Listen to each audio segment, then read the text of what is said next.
tenemos que hablar de Oscar Piastri. El piloto australiano rompió las redes sociales este domingo con el tuit que estáis viendo ahora mismo en pantalla. Primera parte de la temporada terminada, primera victoria en un gran premio, primer hueso roto y la costilla está disfrutando del descanso. Aquí obviamente las fotos pues muy bonitas, ahí la primera victoria, muy bien, muy bonita Óscar, la verdad que sí, pero fijémonos bien en la última de todas, que es una ecografía. Sí amigos, yo también pensaba que era una radiografía, pero resulta que no, resulta que es una ecografía y muestra una fractura de la sexta costilla del lado izquierdo. Y además, si nos fijamos en la fecha, resulta que fue el 8 de julio. Y yo aquí tengo que decir que en principio tenía dudas, porque esto de los australianos, bueno, y más gente, estadounidenses y eso, de vez en cuando utilizan el formato mal de la fecha. Te ponen antes el mes que el día, no como aquí en España, que hacemos día, mes y año. Y tenía dudas, pero lo cierto es que ahí arriba se ve DOB, que es fecha de nacimiento, y pone 6 del 4 de 2001. Y efectivamente, Oscar Piastri nació un 6 de abril de 2001. Así que se confirma, a no ser que nos hayan troleado descaradamente, se confirma que la fecha es del 8 de julio de 2024. Y claro, 8 de julio de 2024, pues hablamos del lunes posterior al Gran Premio de Gran Bretaña. Efectivamente, 11 días después se iba a subir a su McLaren para empezar los entrenamientos libres del Gran Premio de Hungría. Estamos hablando de un día después del Gran Premio de Gran Bretaña y a solo 11 días de subirse al McLaren de nuevo para el Gran Premio de Hungría. Y claro, vemos ahí la ecografía y vemos un hueso roto, una sexta costilla torácica rota. Y ahora os preguntaréis, ¿pero cuánto puede durar la recuperación de una fractura de costilla como esta? Pues lo cierto es que yo no tengo ni puta idea, porque yo no soy médico. Pero para algo está el teléfono. Y efectivamente en soymotor.com hemos contactado con una traumatóloga para que aporte algo de luz a este tema. Y ahora vuelvo a hacer la pregunta. ¿Cuánto puede durar la recuperación de una fractura de costilla como esta? Y os doy una respuesta corta. De 4 a 6 semanas. Es que cuando os digo que los pilotos son superhéroes... Madre mía, como decía, solo había 11 días de diferencia respecto al lunes 8 de julio y el viernes del Gran Premio de Hungría. Y ahora lo voy a desarrollar un poquito más. Se le hace una ecografía y no una radiografía porque, según me ha contado la traumatóloga, al ser la sexta costilla torácica, en el caso de ser una fractura grave... Según estudios, lágrimas de felicidad, saludos desde República Dominicana. Muchísimas gracias a Ricard Garbas y apago las alertas porque si no la sección se me va a quedar ahí en medio. Y de nuevo, como decía, desarrollo un poquito más porque es una ecografía y no una radiografía, porque al ser la sexta costilla torácica, ahí hay un pulmón. El caso es que ahí hay un pulmón, entonces había que confirmar que en caso de una fractura grave y en el caso de haber desplazamiento óseo, puede haber incluso problemas de respiración y todo lo demás, porque ahí efectivamente está el pulmón. Entonces se le hace la ecografía por eso, por si afectaba en algo al pulmón. Pero ahí en la ecografía se ve que no hay desplazamiento. Y el tratamiento, ojo, para una persona normal sería muy sencillo. Reposo de 4 a 6 semanas. Para que se forme el callo óseo. Es decir, para que el hueso pues suelde solo, digamos, ¿vale? Bueno, vale, pues hablamos de una recuperación de 4 a 6 semanas. ¿Y qué hizo Oscar Piastri? Montarse después de 11 días en un monoplaza de Fórmula 1 a más de 300 km por hora y sufriendo fuerzas G, pues de aproximadamente 5G, porque un Fórmula 1 en las curvas más rápidas y en frenadas y tal, pues suele superar las 5G. Así que, ojito, casi nada. Y como no tenía suficiente con montarse en el coche e ir a toda velocidad por el circuito de Hungaroring, le dio por ganar su primer Gran Premio de Fórmula 1 precisamente en ese fin de semana en el Gran Premio de Hungría. Seguro que todos lo recordáis, pero os lo cuento rápido. McLaren llegó a Hungría claramente con el mejor coche y no solo dominó los libres 2 y 3, sino que después en clasificación hicieron doblete con pole de Lando Norris, pero en la carrera también hicieron doblete con victoria de Oscar Piastri en este caso. Hay que decir que el australiano le ganó la partida a su compañero de equipo en la salida, o en la primera curva, como prefiráis.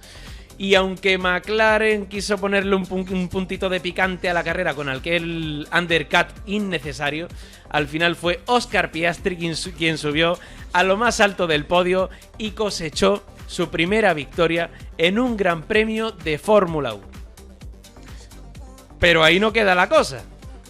Porque recordemos que en Hungría y Bélgica, Hungría y Bélgica eran consecutivos. Era un domingo el Gran Premio de Hungría y al siguiente Gran Premio de Bélgica. Y si volvemos a echar un vistazo al calendario, resulta que el viernes de Spa llegaba 18 días después de aquella ecografía. Y la carrera 20 días después.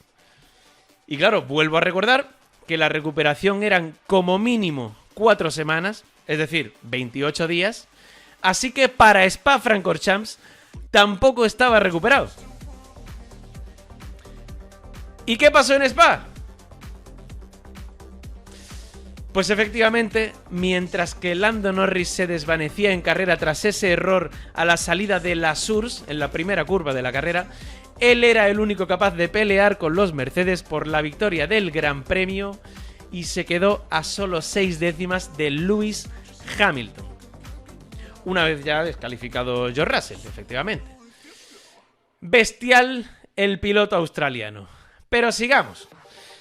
¿Cuánto pudo afectar a ese dolor que tenía Piastri a su rendimiento o a su pilotaje, por así decirlo? A ver, eso solo lo sabe él.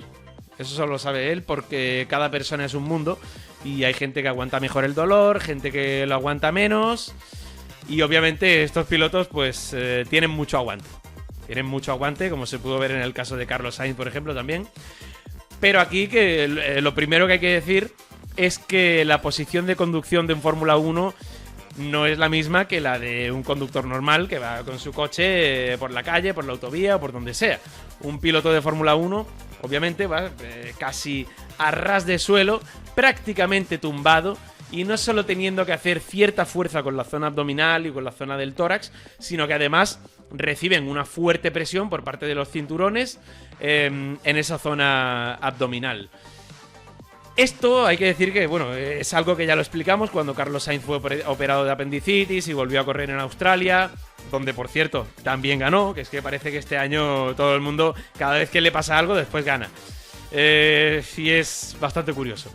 Pero como decía, efectivamente los pilotos van en una posición de conducción un poco complicada cuando tienes un dolor en la zona abdominal o la zona del tórax, y sobre todo tienen ahí unos arneses que les presiona mucho lo que es la zona abdominal.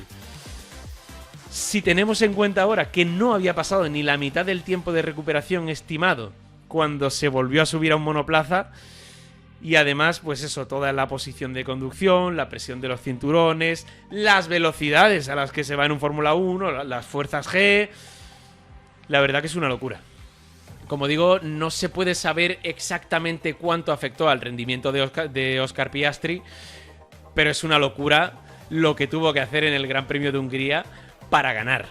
Una locura que obviamente hace aún más épica su primera victoria en un Gran Premio, y una locura que obviamente le puede dar un plus de confianza de cara al futuro. Eso sí, por favor, desde aquí pido a los pilotos que no se autolesionen. Por favor. Porque este año, entre lo de Carlos con aquella operación de apendicitis que después ganó en Australia, lo de Lando Norris, que también llegó a Miami con la nariz bastante tocada y tal, y ahora lo de Piastri, pues esto ya parece casi un caso para Iker Jiménez. Pero bueno, también hay que decir que, por supuesto, en la Fórmula 1 ha habido casos de heroicidades de este estilo. Porque, bueno, ya he mencionado lo de Lando Norris, lo de Oscar Piastri, lo de Carlos Sainz. Pero también se puede recordar que, por ejemplo, Fernando Alonso ganó el Gran Premio de Malasia de 2005 con una terrible fiebre y estuvo a punto de desmayarse al salirse de un cockpit que en Malasia, la verdad que puede llegar a temperaturas infernales. O sea, si en Malasia de temperatura ambiente puede hacer, no sé, 40 y tantos grados, casi 50, en el cockpit ni te cuento. Y si nos vamos ya mucho más atrás, pues es obvio que una de las grandes hazañas del deporte la protagonizó Niki Lauda con aquel regreso a la competición tras el terrible accidente de Nürburgring en 1976, en el que estuvo a punto de morir y en el que se quemó buena parte de su cuerpo. Y no solo eso, sino que después, además de volver a la competición, ganó otros 2 títulos en 1977 y 1984. Y ya que hablamos de Nürburgring, también se puede mencionar aquella edición de 1968 que fue ganada por Jackie Stewart con más de 4 minutos de ventaja en unas condiciones dantescas y además con una muñeca rota. Increíble. Heroicidades de los pilotos que, como decía, bueno, antaño eran héroes que se jugaban la vida en cada carrera. Y hoy en día también, aunque por suerte se ha mejorado muchísimo la seguridad en la Fórmula 1. Volviendo al presente, pues el tiempo dirá cómo de bueno es Oscar Piastri y si realmente tiene madera para ser campeón del mundo en el futuro. Pero son estas actuaciones las que empiezan a forjar la leyenda, pues, de un piloto. Porque obviamente no todo el mundo podría ganar su primer gran premio con una costilla rota.